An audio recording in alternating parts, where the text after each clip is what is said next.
Senhoras e senhores, meu respeitável público, Fred e Beckler explicam desta semana, tá chegando para falar do garoto prodígio Juninho Paulista. Hendrick. Cara, eu fico imaginando, se o Juninho Paulista, Fred, tiver uma assessoria de imprensa, alguém que busca o nome dele por aí e vai ver uma infinidade de menções sem nenhum sentido. Sem nenhum Em sentido. apenas um canal e um programa no YouTube. Não, e quem nunca viu o nosso programa e está chegando agora não está entendendo absolutamente nada. Nada. Que bom. Vamos falar desse... Vamos tentar projetar, né? Como que o Hendrick chega no Real Madrid e como que o Real Madrid pode receber o Hendrick, enfim. E tentaremos fazer aqui um exercício de futurologia nos próximos passos da carreira desse moleque que é bom. Vinheta! Boa!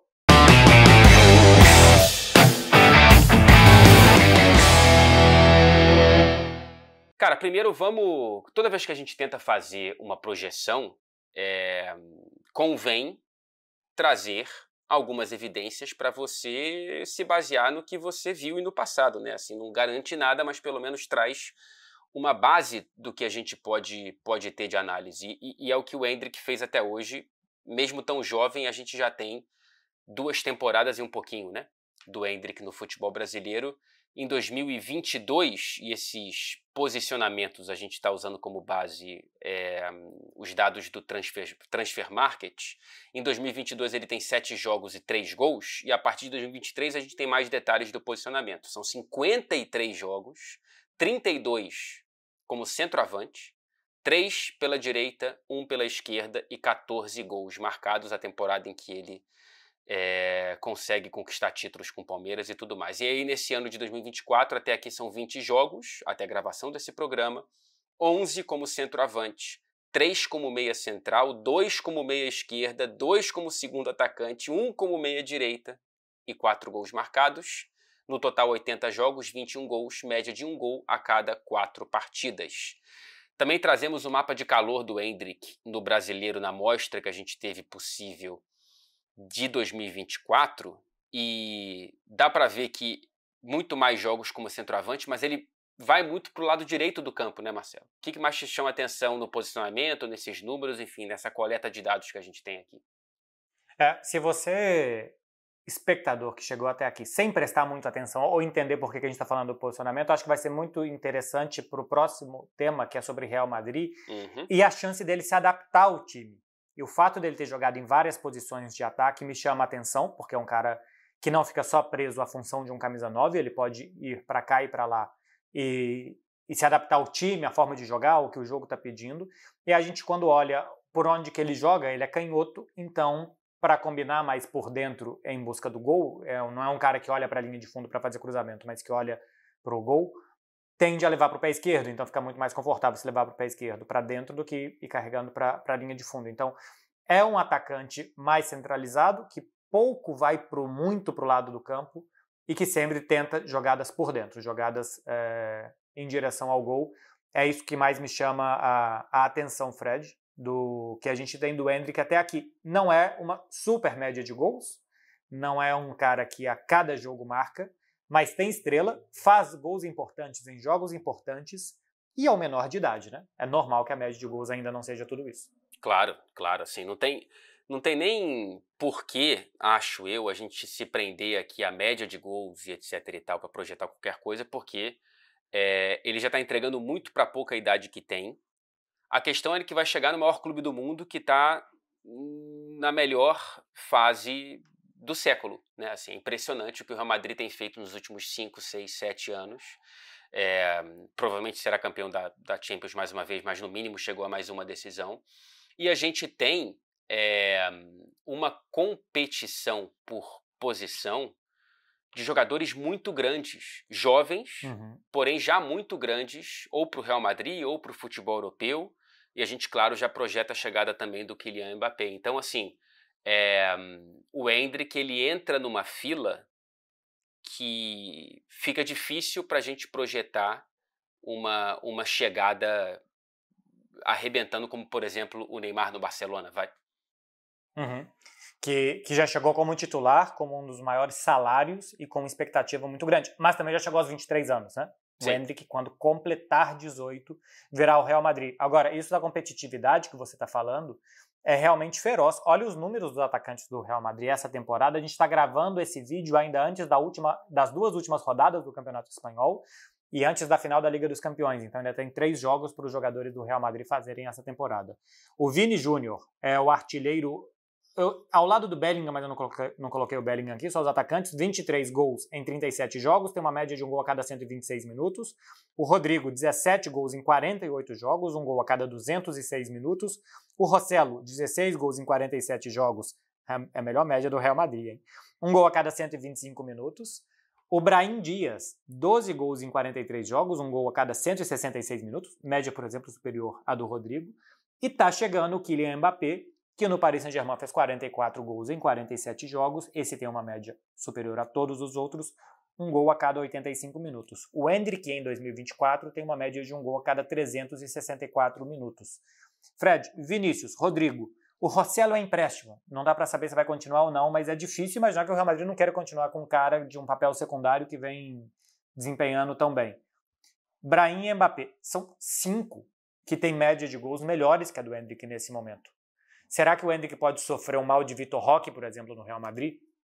É uma grande questão e um grande risco. A gente já sabe, pelo menos foi isso que foi dito publicamente até aqui, ou até a gravação desse programa, pelo menos, que não tem Castilha, né? O Endrick não vai para o Real Madrid B, ele vai ficar com o elenco profissional, é esse o plano do Carleto.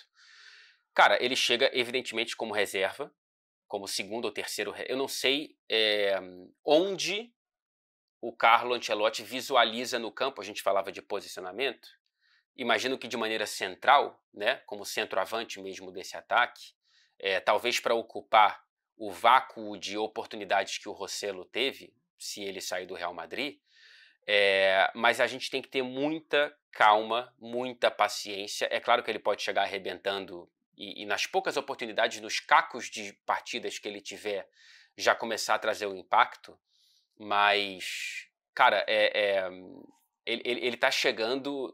depois que ele dominou um clube do tamanho do Palmeiras, em competições como Brasileirão, Libertadores, etc. e tal, com tão pouca idade ele dominou o futebol brasileiro, ele chega agora num nível de demanda, de exigência, que eu não consigo imaginar que ele não vá passar por um período difícil de transição, de poucas oportunidades, de jogos em que ele não vai conseguir tocar muito na bola ou fazer muita coisa. Então, assim, sem nenhuma dúvida, ele chega no fim dessa fila.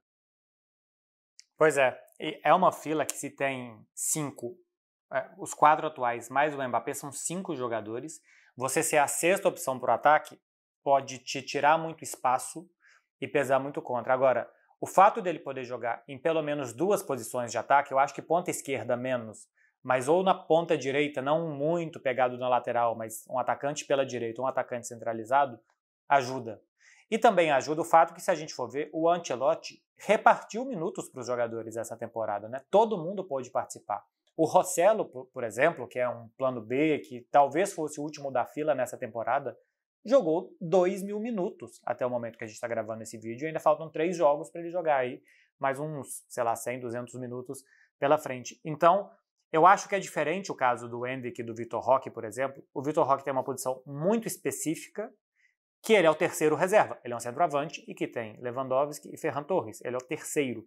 No Real Madrid, como ele pode jogar em 2, como o técnico dá mais oportunidades e como eu acho que o estilo de jogo dele faz com que é mais próximo do Real Madrid do que o Vitor do Barcelona, jogar mais ele vai, ter mais oportunidades também. Não precisa do desempenho imediato. Acho que na próxima temporada, Vinícius, Mbappé, Rodrigo serão muito mais cobrados pelas vitórias e derrotas do que o Endrick. Então acho que não terá tanta pressão nesse momento. A questão que eu fico é quase 100 jogos como profissional.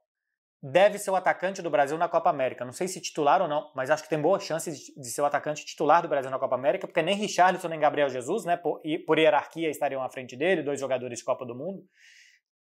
Titular do Brasil, possível titular do Brasil em Copa América. Quase 100 jogos como menor de idade. Será que não é um freio muito grande passar de repente a ter um papel secundário? Acho que sim. Acho que sim. Mas assim, cara, o Endrick me parece ser um cara, muitas vezes, bem assessorado. Ele me parece ser um moleque que tem uma cabeça boa. E ele vai chegar num grupo que tem, cara, 2 moleques que vão passar o verão europeu com ele na Copa América, Rodrigo e Vinícius. Que eu acho que assim, cara, pelo menos em termos de... Eu não tô falando de futebol, tá? Que eu tenho certeza que a sua pergunta foi mais para esse lado dele do nada parar de jogar. Mas em termos de cabeça, eu acho que ele vai entender que ele não tem como projetar uma realidade muito diferente do que essa que a gente está projetando aqui, né? A não ser que algo muito fora da curva aconteça. E ele, diferentemente do Vitor Roque, ele vai chegar num clube muito mais funcional, num elenco vencedor e com uma relação que parece ser muito harmoniosa, com um treinador que seguramente vai continuar na próxima temporada. A gente não sabe o Vitor Roque e o Xavi no Barcelona, pelo menos, repito, até a gravação desse programa. Então, cara, acho que isso tudo pode ajudar nesse freio que me parece inevitável. O Endrick, ele sai do Brasil com essa carga de jogos e ele vai para uma realidade que, cara, eu não consigo imaginar como a realidade pode ser parecida com a que ele teve no Brasil. Não tem como, né? Então, imagino que isso já esteja trabalhado, só que ele precisa entrar, né? Ele precisa ser utilizado de alguma forma, porque eu acho que ficar só treinando não é bom para ninguém. Se a gente for ver, a gente já fez aqui um programa anterior que a gente detalhou como Vinícius e Rodrigo também nas primeiras temporadas tiveram um papel secundário. E se a gente for olhar, o Camavinga, o Tchouaméni também chegaram ao Real Madrid, tiveram que esperar Luka Modric, Toni Kroos, o Casemiro. Eu não sei se o Tchouaméni chega logo depois da saída do Casemiro ou se o Tchouaméni chega a passar uma temporada com o Casemiro ainda no Real Madrid. Mas os outros jovens que chegaram, e não só para o ataque, também tiveram que esperar amadurecer para depois assumir um papel mais protagonista no time. Até hoje, o Camavinga foi o melhor jogador da ida das quartas de final contra o Manchester City no Santiago Bernabéu. E se eu não estou enganado, ele ficou no banco no Etihad, né? Sim.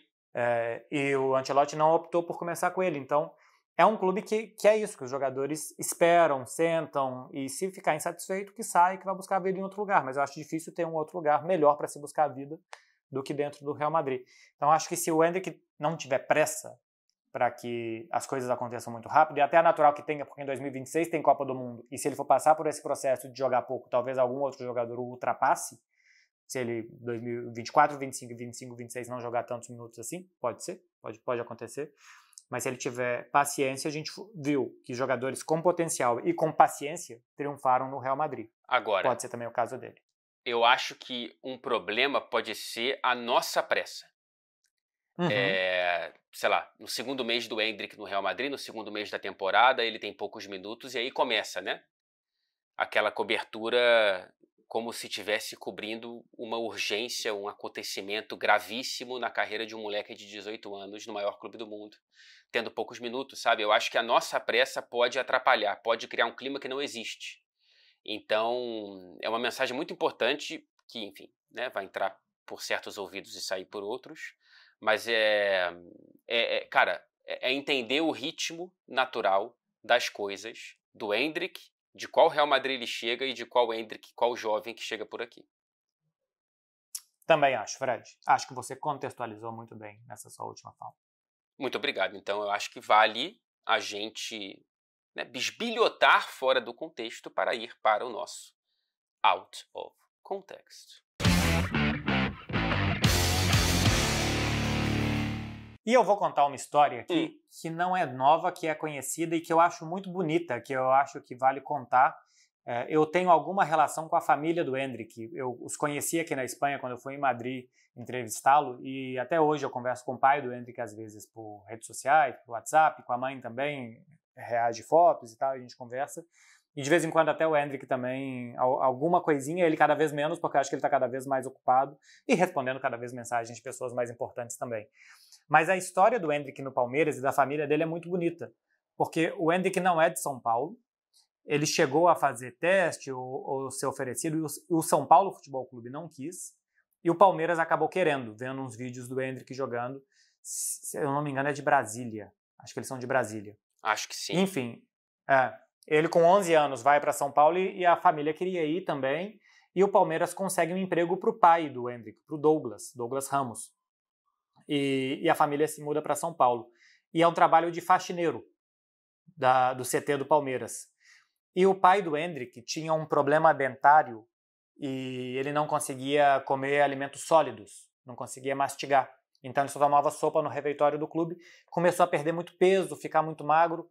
E o Jailson, que era o goleiro reserva do Palmeiras, se preocupou com ele, percebeu que ele estava tendo dificuldade de se alimentar e fez um tratamento, proporcionou a ele um tratamento dentário, para que ele pudesse de novo voltar a comer e ter uma vida mais saudável.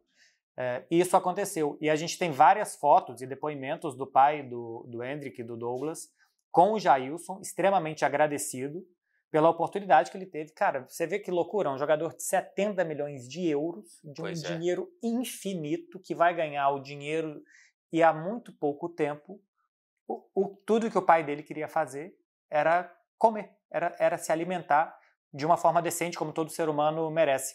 Deu tudo certo para o Douglas, o Jailson é um grande amigo da família, tudo certo para o Endrick também, que é extremamente ligado ao pai, à mãe e ao Noah, o irmãozinho dele, que é uma figura. E hoje é uma família que vai viver o sonho que eu imagino que para eles já estaria realizado, né? Assim, simplesmente de ser uma família saudável e feliz. Mas essa história do Jailson e da superação da família do Endrick para que tudo desse certo para o jogador e para a família, eu acho muito bonito. O poder do futebol é muito doido, né, cara? Ainda mais num país como o nosso. Assim, é isso. Você sair de uma realidade como essa que você contou, para que o Endrick já vive, né? Evidentemente muito diferente há pelo menos 2 anos, 3. E aqui ele vai viver inicialmente no Real Madrid e sabe-se lá até onde ele vai chegar, mas é muito poderoso, cara. O futebol, o esporte, né, em geral, mas o futebol, por ser o mais popular e, portanto, por ter mais grana envolvida, ainda que seja por 1%, o Endrick conseguiu furar, conseguiu passar nessa peneira e que bom que para a família dele essa situação aí não tem nenhuma chance de ocorrer nem para os filhos e etc e tal. Eu também trago um out of context do passado do Endrick, de um passado em que ele tinha apenas 11 anos de idade na base do Palmeiras em 2017. E aí, cara, se eu não me engano, é um roupeiro do Palmeiras, da base do Palmeiras, que grava esse vídeo. Você tá gravando mesmo? Tô, cara. Ó, quando fizer tudo isso, ó, qual é o primeiro objetivo? Chegar no profissional. Profissional. Segundo?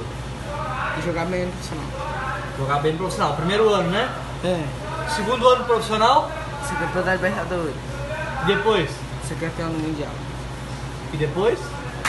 Ir pro Real. Cara, assim, não dá pra dizer que tudo se realizou. Vamos trocar uma Libertadores por 2 brasileiros. Eu acho que ele não ficaria mal agradecido. Mas que loucura, né, cara? Ele tá indo pro Real Madrid. Pô, e eu queria a continuação disso, né? Sim, que continuasse perguntando o que mais que ele espera e tal, porque seguramente vai vir jogar uma Copa do Mundo e tal, e são coisas que o Endrick muito dificilmente não vai conquistar na carreira dele, né? Então, é muito engraçado ver que um garoto de 11 anos que possa conquistar essas coisas. Eu não sei você, mas eu vivo algumas dessas coisas aqui, cobrindo futebol europeu, porque eu queria ser jornalista também desde muito cedo. Desde 11, 12 anos. Com 12 anos eu fiz um jornal no meu prédio para... Que legal. Já que nenhum jornal me contratava, eu fiz meu próprio jornal, fui ser um empreendedor. E eu lembro, e hoje em dia quando eu entrevisto, me deu esse primeiro clique com o Lampard. Quando eu entrevistei o Lampard, um jogo do Chelsea contra o Real Madrid, eu já tinha entrevistado vários ex-jogadores, assim, tal, caras da minha adolescência. Eu falei, caramba, eu lembro que na faculdade eu conversava com o Gabriel, meu colega da faculdade, sobre o Lampard, e hoje eu estou entrevistando ele. Durante a entrevista me veio. E recentemente eu entrevistei o Sorin. Aí realmente, o Marcelo de 14 anos atrás, 24 anos atrás dos anos 2000, ficou maluco. E 24 anos atrás eu tinha o quê? Em 2000? Tinha 13 anos. Era quase da idade do Endrick. Sim. Você imagina se vem alguém do futuro e fala assim, daqui a 24 anos você vai entrevistar ele numa final de Champions, na beira do gramado. Olha que doideira que é a vida. É muito doido, cara. A gente tem claro que a gente trabalhou pra isso e tal, mas a gente tem muita sorte também, né, cara, de conseguir realizar esses sonhos e Eu fico pensando se gravassem um vídeo comigo na idade do Hendrick, desse vídeo, 11 anos, né? Qual o seu primeiro objetivo? Eu provavelmente responderia ganhar uma partida de Magic. Eu não sei nem do que você tá falando. Pois é. A segunda... Era um RPG? Era um jogo de carta meio fantasioso e tal. A segunda poderia ser ganhar uma nova insígnia com Pokémon no meu Game Boy. Você se metia com RPG? Sim. Mas já me regenerei, Marcelo. Pode ficar despreocupado. O que te salvou de ser um nerd? Pra mim foi a musculação. Então, cara, acho que foi o violão, porque eu comecei a aprender violão. Pra pegar mulher? E aí eu comecei a poder ter um pouco mais, né, um pouco menos de insucessos, né, com as meninas. E aí foi isso que me salvou das 3 letras que afundam muitas vidas. Não. Diga não pro RPG. Se você está assistindo a gente nesse momento e está enfrentando problemas com RPG, procure ajuda. Você pode sair dessa vida. E pode ser também um idoso que está fazendo RPG para recuperar a coluna. Exatamente, e aí o idoso assiste a gente, sai do RPG, depois fica com o quadril dolorido. Fiquei sabendo outro dia que meu avô assiste nossos vídeos, inclusive, 86 anos. Não sai do RPG, vô. Não sai do RPG. E mas não toma confunda bastante com água, outro. que é bom pra essa bexiga. Não confunda com outro RPG também, avô do Marcelo. Exatamente. Daqui a pouco tá tá meu aí. avô soltando magia nos netos dele. Exatamente, fantasiado de um soldado do Império Romano. O meu avô é muito parecido com o Papai Noel. Inclusive, Natal, ele nem precisa se fantasiar. É só ele colocar uma camisa vermelha. O meu avô é a pessoa que eu conheço mais parecida com o Papai Noel. Vou mandar uma foto e vai entrar uma foto do meu avô aí. Acho que não vestido de Papai Noel, mas o meu avô realmente tem um quê de Santa Claus. Você já entendeu que a gente está falando do Hendrick, que está terminando o programa dessa forma, Marcelo Beck? A gente tá falando do meu avô vestido de Papai Noel, né? É por essas e outras jornadas maravilhosas que eu te convido, né, a estar aqui na próxima terça-feira para mais um programa do Fred Beckler Explico, mas a gente tem um resumo antes, né? Agora que eu lembrei. Você não reparou isso ainda, né? A gente ainda tá no grande out of context. Resumo. Por que favor. Veio depois do encerramento. Bom, agora que vocês já viram o encerramento, já acabou o programa. Todo o programa acaba, cada um de um jeito diferente. Esse programa já acabou e logo depois vem o resumo, que é o seguinte: Hendrick até aqui na carreira tem uma boa média de gols para o menor de idade, joga em várias posições de ataque, mas vai chegar em um clube repleto de atacantes, que talvez chegue o mais pretendido de todos e com a melhor média de gols de todos nesse momento, pelo menos de todos os possíveis. E o Hendrick terá, Fred, que depois de subir tão alto na carreira, a seleção brasileira, titular do Palmeiras, dar passos atrás para chegar no Real Madrid. Dar passos atrás para chegar no Real Madrid é tudo que o Hendrick queria escutar quando ele gravou esse vídeo com 11 anos. Então, assim, tenhamos paciência, por favor. É muito difícil que ele chegue arrebentando e que ele chegue ganhando cada vez mais minutos porque está fazendo gol a cada 5 minutos e etc e tal. Tomara que isso aconteça, mas é improvável, por melhor que o Hendrick seja e por melhor que o Real Madrid o receba. Então, assim, tenhamos paciência, porque o Hendrick é muito bom e eu acho difícil palpitar outro clube melhor para receber o Hendrick nesse momento. Pode ser que eu esteja errado, pode ser que ele não tenha tantos minutos na primeira temporada quanto seria no mínimo necessário para o desenvolvimento de um jovem, e essa que eu acho que tem que ser a barreira, e não projetar o Hendrick titular do Real Madrid. Mas, enfim, tenhamos paciência, que eu acho que essa é a palavra-chave para essa virada de página na carreira dele. Eu também acho que é o melhor clube para ele estar, até porque seria muito difícil que ele concorresse uma posição com Rafael Papagaio. Então, que seja feliz no Real Madrid. Fred, o programa já acabou, né? Você já encerrou o programa já anteriormente? Eu não preciso nem falar mais nada. Então, por favor, você encerre agora o seu encerramento. Se você quiser simplesmente voltar esse vídeo alguns minutos e pegar essa parte que o Fred falava que semana que vem a gente está de volta, é exatamente isso que vai acontecer. Terça-feira que vem tem mais Fred Beckler Explicam para vocês, cheio de resumo, com alguns encerramentos, com out of context e também com alguma coisa dentro do contexto, que é a menor parte do programa. Um abraço pro avô do Marcelo mais uma vez. E cuidado com o RPG. Vocês não se metam com RPG, a não ser que você seja um velho. Ou que você tenha uma capacidade boa de soltar magia. Ou uma escoliose. Jovem.